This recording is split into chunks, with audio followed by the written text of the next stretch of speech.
Selamat pagi para pemirsa yang berbahagia dimanapun berada. Di awal tahun baru 2021 ini, marilah kita tingkatkan serada bakti kita kepada Tuhan Yang Maha Esa, agar beliau senantiasa memberikan rahmat-Nya kepada kita, sehingga kita bersama keluarga selalu dapat saling menghormati, saling menyayangi, dan meningkatkan serta menemukan cinta kasih sayang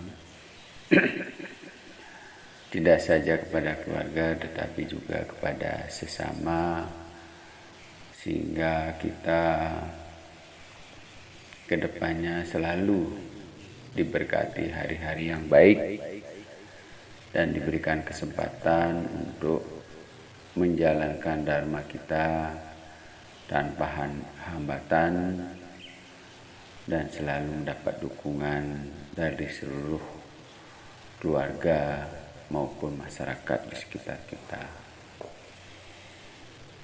Pada kesempatan ini saya akan mengawali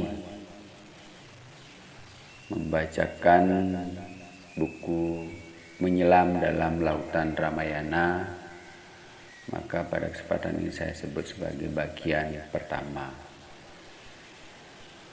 Menyimak keagungan Ramayana sebagai disebutkan oleh Ramayana sendiri dan didukung oleh berbagai kitab-kitab lain, khususnya kitab-kitab Purana. Kemudian timbul pertanyaan, kapankah orang akan tertarik pada Ramayana?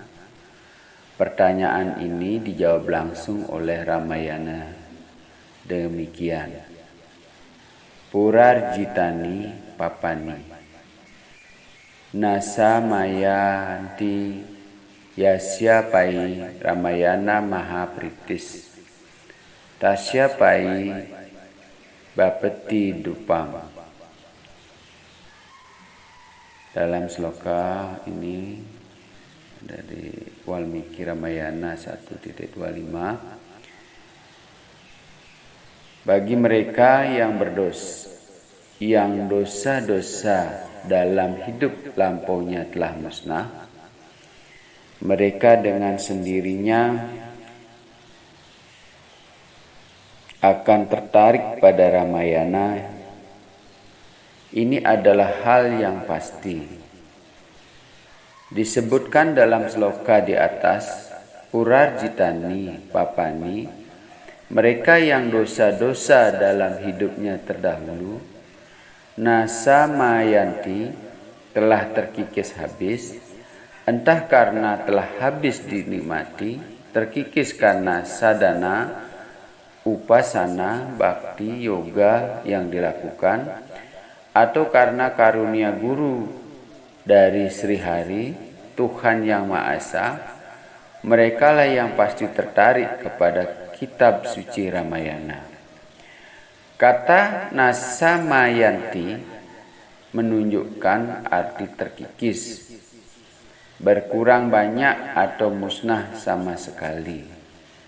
Sebagaimana debu yang terkumpul sedikit demi sedikit menjadi tebal dan menutupi cermin, membuat cermin yang terang, bening, cemerlang menjadi kotor, gelap dan tidak mampu memantulkan cahaya atau bayangan.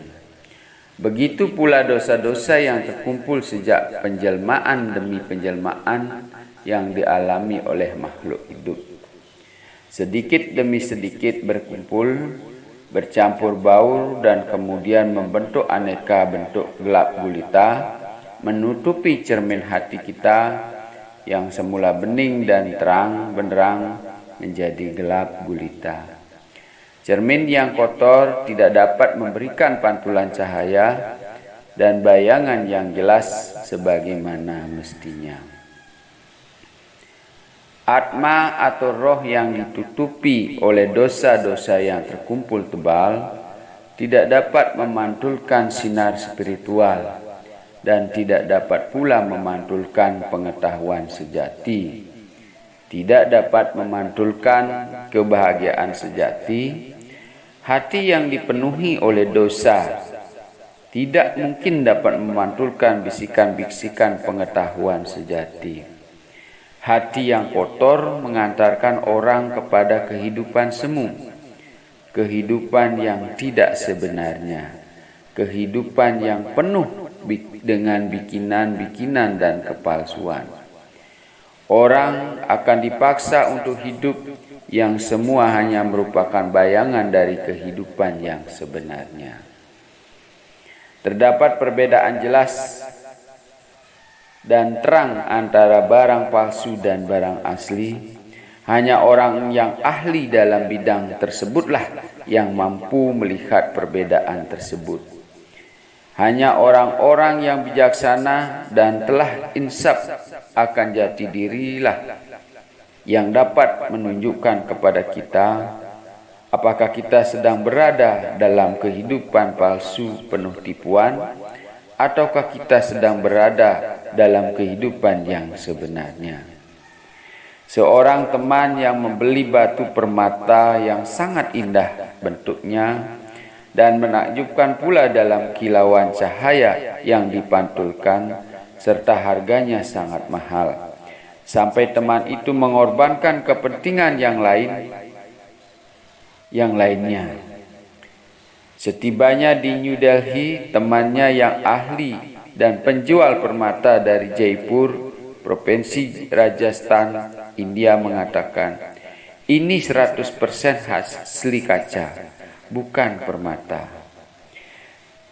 Demikian apa yang telah kita pastikan berharga, apa yang orang lain ikut memastikan berharga, belum pasti dalam dan belum boleh disebut berharga sebelum mendapatkan tanda tangan dari orang yang ahli dan jujur dalam bidang tersebut.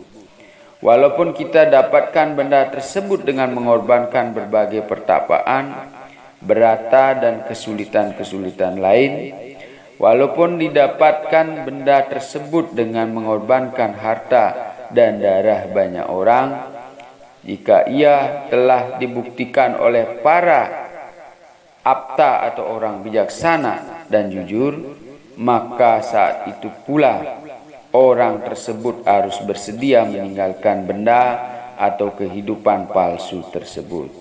Jika tidak, orang harus bersedia menunggu kesempatan untuk meratapi semata yang telah lewat. Jadi demikianlah dulu bagian pertama saya sampaikan, nanti akan dilanjutkan ke bagian kedua tentang kepalsuan. Terima kasih.